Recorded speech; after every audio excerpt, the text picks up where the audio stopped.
అంటే today stand for our Esha. అంటే there is a specific reason why this meet is called stand for Esha. అంటే నాకు first of all ఏంటంటే movie tickets అవి చాలా బాగా బుక్ అవుతున్నాయి, ఆడియన్స్ నుంచి రెస్పాన్స్ చాలా బాగా వస్తున్నందుకు నేను చాలా హ్యాపీగా ఉన్నాను. At the same point of time కొన్ని కారణాల వల్ల నేను అన్హ్యాపీగా కూడా ఉన్నాను. సో ఈ ఇష్యూస్ మీద మాట్లాడేదానికి I think I always thought like this is the right stage. అందుకే ఆ టైటిల్ కూడా మేము అట్లా పెట్టాల్సి వచ్చింది మీట్కి, stand for our Esha and save small films. To start off ఏంటంటే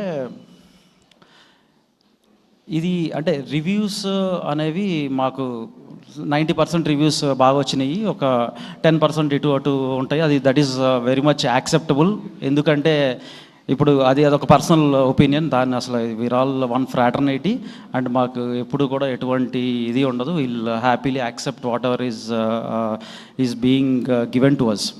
ఇక్కడ మెయిన్ థింగ్ ఏంటంటే నాకు అంటే ఇప్పుడు ఒక్కోసారి మా ఫాదర్ చెప్పేది నాకే నచ్చదు, లేకపోతే నేను చెప్పేది నా ఫ్రెండ్కే నచ్చదు.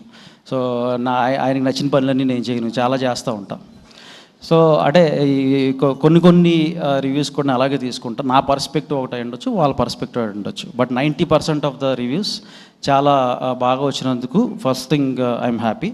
What I'm unhappy about is ఒక నెగిటివ్ క్యాంపెయిన్ మీద ఐఎమ్ అన్హ్యాపీ.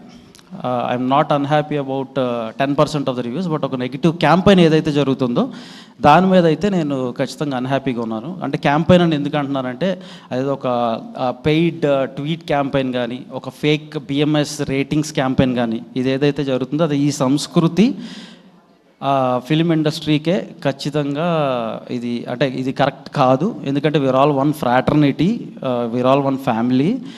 మన ఫ్యామిలీ మీద ఎవరన్నా వచ్చి రాళ్ళు రువ్వుతేనో, మన ఫ్యామిలీ మీద వచ్చి ఎవరన్నా ఏమన్నా అంటంటేనో మనం అందరం కలిసికట్టుగా నిలబడాలి.